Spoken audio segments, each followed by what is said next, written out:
Welcome to 755 Live, about 5 minutes of what Jesus said. You can find a different command of Jesus every weekday at our Bible plan, bible.today.church.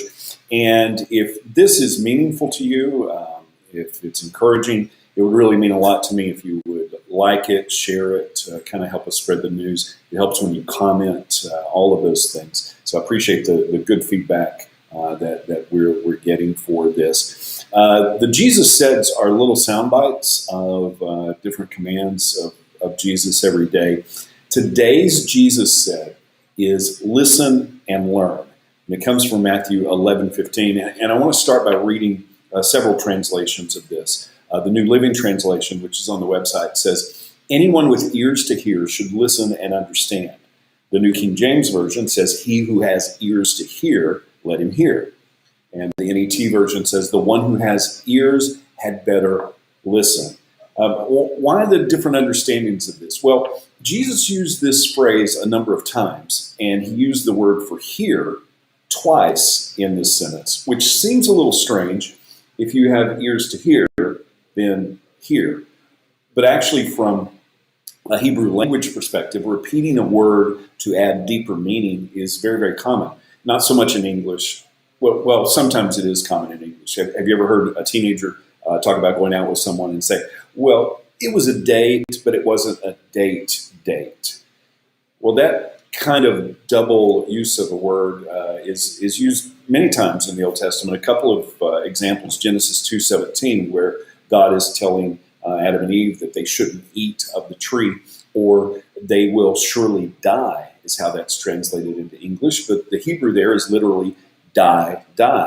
Isaiah 26:3, you will keep him in perfect peace whose mind is stayed on you.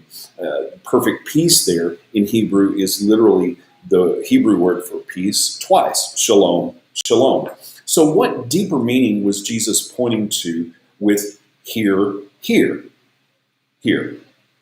So the context, a few verses before, Matthew 11 and 12. "From the days of John the Baptist until now, the kingdom of heaven has suffered violence," Jesus said, "and forceful people lay hold of it." So he was talking about action here. And we need to realize that the culture of Jesus' day was not based on our kind of thinking, but it was based on Eastern Hebraic understanding and principles, not Western modern thought processes. The Greco-Roman or Western mindset is all about pondering information, finding the right facts. The more Jewish Eastern perspective is about finding application. If I said the word Constitution, an American would immediately think about the Constitution of the United States, even though that word itself has other meanings. To a Jew, especially a first century Jew, if you said the word hear, you would immediately think Shema, the Jewish statement of faith based on 3 passages from Deuteronomy and Exodus. And the Shema isn't just about hearing, but hearing to obey. In fact, the word in Hebrew literally means listen, heed, or hear and do. In fact, sometimes the word Shema in the Old Testament is translated into English just as obey. And that's why the soundbite for this command is listen and learn. But it's not about information, it's about application.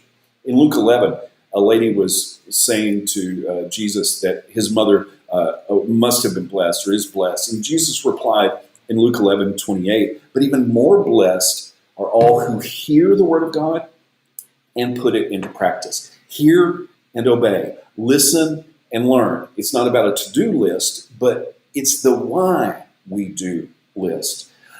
Loving God, the love of God, isn't just loving his words, it's loving God enough to obey his words.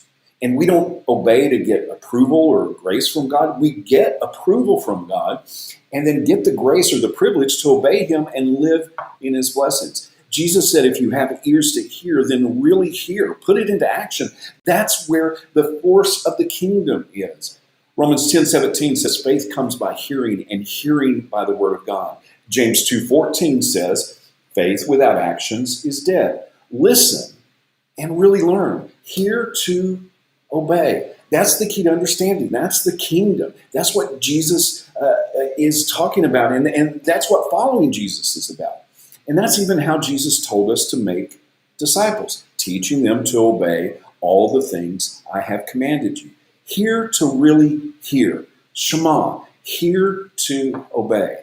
Jesus said, listen and learn. How can we put that into action today?